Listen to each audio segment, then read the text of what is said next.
Hello students, welcome in the online classes of MDN School Kalayat. As you know, we are on first lesson of आर्थिक शास्त्र of 10th class. आज हम 10th class का first lesson है विकास, उसके आज हम अभ्यास के क्वेश्चन और जो मोस्ट इम्पोर्टेंट है संक्षिप्त जानकारी उसके विषय में पढ़ेंगे। सबसे पहले हम जो संक्षिप्त जानकारी है उसके विषय में पढ़ेंगे। विकास मनुष्य की आकांक्षाओं यानी इच्छाओं को पूरा करने के लिए नए संसाधनों को उपलब्ध कराने की प्रक्रिया को विकास कहते हैं। मानव विकास सामाजिक विकास का एक मूल तत्व है, यानी एक महत्वपूर्ण तत्व है। यह लोगों पर केंद्रित है। इसका संबंध उनकी भलाई, आवश्यकता, प्राथमिकता तथा आकांक्षाओं से होता है। इसका उद्देश्य है जीवन की एक समान यानी बराबर परिस्थितियां उत्पन्न करना, जो लोगों को अपनी प्रतिभा के अनुसार सार्थक और सृजनात्मक जीवन जी सकने में सहायक हो। मैंने पहले भी समझाया था ये आपको। अब हमारा है मानव विकास के तत्व। एक स्वस्थ तथा दीर्घ जीवन व्यतीत करना, यानी कहने का अर्थ एक स्वस्थ तथा एक दीर्घ यानी बड़ा जीवन, लंबा जीवन व्यतीत करना, शिक्षा, सूचना एवं ज्ञान प्राप्त करना और जीविकापार्जन यानी जीवन का गुजारा करने के अवसरों की उपलब्धि, जीवन यापन के अच्छे स्तर के लिए जो प्रकृति के जो संसाधन हैं उन तक पहुंचना, व्यक्तिगत तथा सामाजिक सुरक्षा प्राप्त करना, ये क्या है मानव विकास के तत्व। आर्थिक विकास मानवीय विकास का एक प्रमुख तत्व है। आर्थिक विकास को मापने का साधन प्रति व्यक्ति आय है। मतलब कहने का अर्थ जो आर्थिक विकास है वो मापने का साधन क्या है, जो प्रति यानी एक व्यक्ति की जो आय यानी प्रति व्यक्ति की आय सकल राष्ट्रीय उत्पाद में वृद्धि करके प्रति व्यक्ति की आय को, मतलब जो व्यक्ति है प्रति व्यक्ति की आय को बढ़ाया जा सकता है, उसको क्या कहते हैं, आर्थिक विकास। मानव विकास सूचकांक। संयुक्त राष्ट्र विकास कार्यक्रम ने अपनी प्रथम मानव विकास रिपोर्ट में 2006 में मानव विकास सूचकांक में HDI का प्रयोग किया। मतलब कहने का अर्थ जो संयुक्त राष्ट्र विकास कार्यक्रम में UNDP ने अपनी जो प्रथम है मानव विकास की रिपोर्ट के लिए 2006 में मानव विकास सूचकांक HDI का प्रयोग किया। यद्यपि मानव विकास का पूर्ण मूल्यांकन करना असंभव है। इसके 4 संयुक्त मापदंड हैं: दीर्घायु, ज्ञान, व्यक्तिगत आय, स्कूलों में बच्चों का नामांकन। हमारा नेक्स्ट है प्रति व्यक्ति आय। एक वर्ष में एक राष्ट्र की कुल आय को देश की कुल जनसंख्या में विभाजित करके प्राप्त होने वाली आय, इसको क्या कहते हैं, प्रति व्यक्ति आय। मतलब जो एक वर्ष के अंदर है एक राष्ट्र की कुल आय को, जो एक राष्ट्र की कुल आय है उसमें क्या है, देश की कुल जनसंख्या से विभाजित करके प्राप्त होने वाली आय, मतलब उसको क्या कहते हैं, प्रति व्यक्ति आय। शिशु मृत्यु दर। किसी वर्ष में पैदा हुए 1000 जीवित बच्चों में से एक वर्ष की आयु से पहले मर जाने वाले बच्चों का अनुपात दिखाती है। मतलब जो शिशु में मृत्यु दर है वो कैसे, जैसे कि किसी वर्ष में जो पैदा हुए हैं 1000 जीवित बच्चे और उस वर्ष की आयु में जो एक वर्ष से पहले मर जाने वाले बच्चों का अनुपात दिखाती है, उसको क्या कहते हैं, शिशु मृत्यु दर। साक्षरता दर। 7 वर्ष और उससे अधिक आयु के लोगों में साक्षर यानी पढ़े लिखी जनसंख्या का अनुपात क्या है, साक्षरता दर। निवल उपस्थिति अनुपात। 6 से 10 वर्ष की आयु में स्कूल जाने वाले कुछ बच्चों का उस आयु वर्ग के कुल बच्चों के साथ प्रतिशत, इसको क्या कहते हैं, निवल उपस्थिति अनुपात। मतलब 6 से 10 वर्ष की आयु में स्कूल जाने वाले जो बच्चों का उस आयु के वर्ग में कुल बच्चों का प्रतिशत। धारणीयता। पर्यावरण को अक्षति मतलब बिना हानि पहुंचाए किया जाने वाला विकास और इसमें आने वाली पीढ़ियों के लिए पर्यावरणीय संरक्षण के बारे में सोचा जाता है। मतलब जो धारणीयता क्या है, पर्यावरण को बिना हानि पहुँचाए किया जाने वाला विकास और जो हमारी आने वाली पीढ़ियों के लिए उस पर्यावरणीय को संरक्षण के बारे में यानी सुरक्षा के बारे में सोचा जाता है। इसको क्या कहते हैं? धारणीयता। ऊर्जा के गैर नवीनीकरण संसाधनों का संकट। विश्व में अब से 50 वर्षों के बाद ऊर्जा के गैर नवीनीकरणीय संसाधनों के लुप्त हो जाने के कारण एक महान संकट खड़ा हो जाएगा।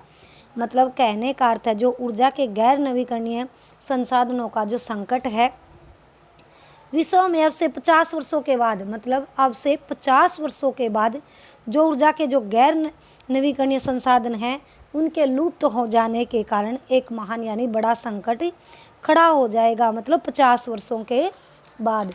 अब हमारे क्या हैं? अभ्यास के प्रश्न पढ़ेंगे। फर्स्ट क्वेश्चन है हमारा, सामान्यतः किसी देश का विकास किस आधार पर निर्धारित किया जा सकता है? फर्स्ट, प्रति व्यक्ति आय, औसत साक्षरता दर, लोगों की स्वास्थ्य स्थिति, उपयुक्त सभी। मतलब इसका आंसर है उपयुक्त सभी। मतलब क्या है? किसी देश का विकास इन सब पर क्या है? निर्धारित किया जा सकता। मतलब भी पढ़े लिखे भी होने चाहिए, लोगों का जीवन भी स्वस्थ होना चाहिए और प्रति व्यक्ति आय भी होनी चाहिए। निम्नलिखित पड़ोसी देशों में से मानव विकास के लिहाज से किस देश की स्थिति भारत से बेहतर है? बांग्लादेश, श्रीलंका, नेपाल, पाकिस्तान। तो इसका आंसर है श्रीलंका। मान लीजिए कि एक देश में 4 परिवार हैं। इन परिवारों की प्रति व्यक्ति आय 5,000 रुपये है। अगर 3 परिवारों की आय क्रमशः 4,000, 7,000 और 3,000 रुपये है तो चौथे परिवार की आय क्या होगी? मतलब क्या है इसके मतलब ऑप्शन दे रखे हैं 7,500 रुपये, 3,000 रुपये, 2,000 रुपये और 6,000 रुपये। तो इसका आंसर है 6,000 रुपये। कल हम इसको क्या है बोर्ड पर करके बताएंगे, मतलब कैसे ये 6,000 रुपये आए हैं। अब हमारा नेक्स्ट है, विश्व बैंक विभिन्न वर्गों का वर्गीकरण करने के लिए किस प्रमुख मापदंड का प्रयोग करता है? इस मापदंड की अगर कोई है तो सीमाएं क्या हैं? विश्व बैंक विभिन्न वर्गों का वर्गीकरण करने के लिए प्रति व्यक्ति औसत आय के मापदंड का क्या है प्रयोग करता है। कौन? विश्व बैंक। इसका विभिन्न वर्गों का वर्गीकरण करने के लिए जो व्यक्ति की प्रति आय है उसका मापदंड का प्रयोग करता है। विश्व बैंक की विश्व विकास रिपोर्ट 2006 के अनुसार देशों का वर्गीकरण करने में इस मापदंड का प्रयोग किया गया है। वे देश जिनकी 2004 में प्रति व्यक्ति आय 4,53,000 प्रति वर्ष या उससे अधिक है उसे समृद्ध देश यानी शक्तिशाली देश, और वे देश जिनकी प्रति व्यक्ति आय 37,000 प्रति वर्ष या उससे कम है निम्न आय वाला देश कहा जाता है। मतलब कहने का अर्थ है 2004 में जो प्रति व्यक्ति आय है, मतलब जिसकी 4,53,000 प्रति वर्ष आय है या उससे अधिक है, उसको तो क्या है उस देश को समृद्धशाली व शक्तिशाली देश माना गया है। और जिन देशों की प्रति व्यक्ति आय 37,000 रुपये से कम है प्रति वर्ष तो उसको क्या है निम्न आय वाला देश कहा गया है।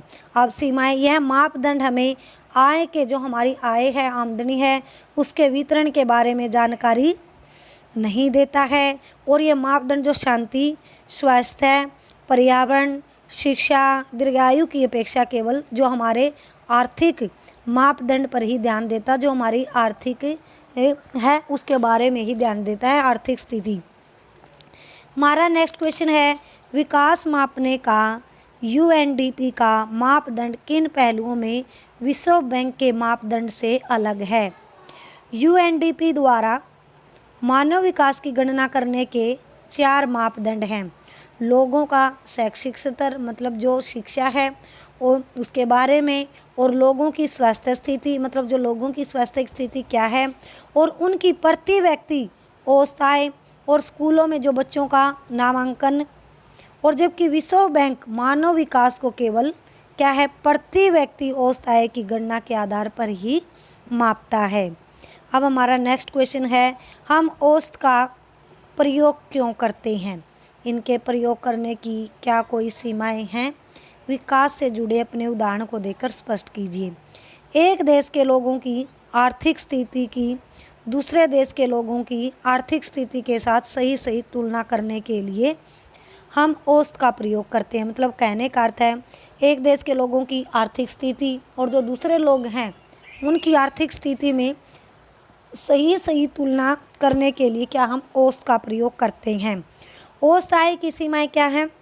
यह आय के वितरण के संबंध में सही तस्वीर पेश नहीं करती। मतलब जो औसत की जो आय होती है, मतलब जो औसत की आय सीमा, मतलब जो हमारी आय होती ना, आमदनी, उसके वितरण के संबंध में ये सही तस्वीर पेश नहीं करती।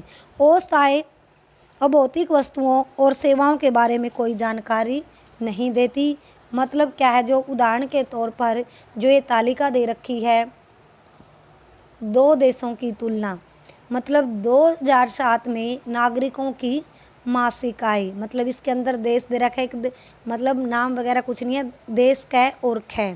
मतलब इसके अंदर क्या है, मतलब पहले में क्या है 9500, फिर क्या है सेकंड में 10,500, फिर तीसरे की 9800, फिर चौथे की क्या है 10,000, और फिर पाँचवें की क्या है 10,200। मतलब बाकी औसत इसकी कितनी होगी, मतलब 10,000, और देश ख की 500, और फिर क्या है इसकी सेकंड की 500, थर्ड की 500, फोर्थ की 500, फिर कितनी हुई है 4800, कितनी 10,000 ना, सॉरी 48,000। तो फिर ये क्या होगी 10,000। कल हम इसको क्या है डिटेल से इस जो ये तालिका दी गई है ब्लैक बोर्ड के ऊपर अच्छे से करेंगे। क्या आप इन दोनों देशों में रहकर समान रूप से सुखी होंगे? क्या दोनों देश बराबर विकसित हैं? शायद हम में से कुछ लोग देश ख में रहना पसंद करेंगे अगर हमें यह आश्वासन हो कि हम उस देश के 5वें नागरिक होंगे। लेकिन अगर हमारी नागरिकता संख्या लॉटरी के द्वारा निश्चित होगी तो शायद हम में से अधिकतर लोग देश क में रहना पसंद करेंगे। ऐसा इसलिए है क्योंकि अगर दोनों देशों की औसत आय एक समान है, देश क के लोग न तो बहुत अमीर हैं न बहुत गरीब, जबकि देश ख के अधिकतर नागरिक क्या हैं, गरीब हैं, और एक व्यक्ति बहुत ही अमीर है जो 5वें नंबर का दिखा रखा है इसके अंदर जो 48,000, और बाकी क्या है जिनकी औसत जो आय है क्या है, पहले की भी 500, दूसरे की भी 500, तीसरे की भी 500, चौथे की भी 500। तो ये 5वें की कितनी है 48,000, और देश क्या में मतलब लगभग क्या है आसपास ही है। कल हम क्या है ये ब्लैक बोर्ड पर अच्छे से करेंगे।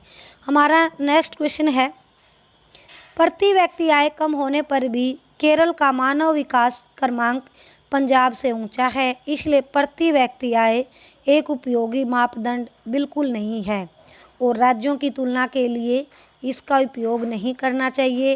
क्या आप सहमत हैं? चर्चा कीजिए। यह बात बिल्कुल सही है कि प्रति व्यक्ति आय मानव विकास क्रमांक को मापने का एक उपयोगी मापदंड बिल्कुल नहीं है। मानव विकास क्रमांक में हम जो शिशु मृत्यु दर, जीवन प्रत्याशा दर, साक्षरता दर इत्यादि अन्य पहलुओं का भी अध्ययन करते हैं। पंजाब की प्रति व्यक्ति आय 26,000 रुपये है, जबकि केरल की प्रति व्यक्ति आय कितनी है 22,800 रुपये है। अब हम तालिका के अनुसार इसके अंदर जो है पंजाब और केरल और बिहार की क्या है 3 राज्यों की जो शिशु मृत्यु दर, प्रतिशत साक्षरता दर दे रखी है, और जो 1 से 5 का जो निवल उपस्थिति अनुपात दे रखा है। मतलब इसके अंदर क्या जो पंजाब की जो शिशु मृत्यु दर है कितनी है 49, और केरल की कितनी है 11, और बिहार की कितनी है 60। मतलब ये तीनों में से ज़्यादा किसकी है शिशु मृत्यु दर बिहार की। और साक्षरता दर क्या है पंजाब के अंदर कितनी है 70%, और केरल के अंदर कितनी है 91%, और बिहार की 47%। और अब क्या है जो 1 से 5 का जो निवल उपस्थिति अनुपात है 1995 से 96 का, मतलब पंजाब के कितना है 81, और केरल का क्या है 91, और बिहार का है 41। मतलब क्या है जो 1 से मतलब जो 10 साल के जो बच्चे हैं जो स्कूल जाते हैं उसके बारे में। तो क्या है, सबसे अव्वल नंबर पर कौन रहा? केरल। और सेकंड पर क्या है? पंजाब। और थर्ड पर क्या है? बिहार। मतलब शिशु मृत्यु दर में भी, साक्षरता दर में भी, और कक्षा के 1 से 5 का निवल तक भी। जबकि उपयुक्त तालिका में पंजाब की शिशु मृत्यु दर केवल से लगभग 5 गुना अधिक है, जो कि एक नकारात्मक पहलू है। केरल की साक्षरता दर और 1 से 5 कक्षा की उपस्थिति दर पंजाब से अधिक है, इसलिए केरल का मानव विकास क्रमांक पंजाब के मानव विकास क्रमांक से क्या है? ऊंचा है। यानी क्या है, जो केरल का मानव विकास किसे? पंजाब के विकास क्रमांक से ऊंचा है। हमारा नेक्स्ट क्वेश्चन है, भारत के लोगों के द्वारा ऊर्जा के किन स्रोतों का प्रयोग किया जाता है? ज्ञात कीजिए अब से 50 वर्ष पश्चात क्या संभावनाएं हो सकती हैं? भारत के लोगों के द्वारा ऊर्जा के नवीकरणीय और अनवीकरणीय दोनों स्रोतों का प्रयोग किया जा रहा है, जिनकी सूची इस प्रकार है। नवीकरणीय स्रोत क्या है? पवन ऊर्जा, सौर ऊर्जा, जल विद्युत, परमाणु ऊर्जा, ज्वारीय ऊर्जा और भूतापीय ऊर्जा नवीकरणीय स्रोत है, मतलब उपयोग होने के साथ साथ बनते हैं ये। और अनवीकरणीय स्रोत कोयला, खनिज तेल, ताप विद्युत और प्राकृतिक गैस, मतलब ये क्या है? इनके बनने में हजारों करोड़ों वर्ष लग जाते हैं अनवीकरणीय स्रोत में। और नवीकरणीय क्या है? हमारे उपयोग होने के साथ साथ बनते हैं। भारत में अब से 50 वर्षों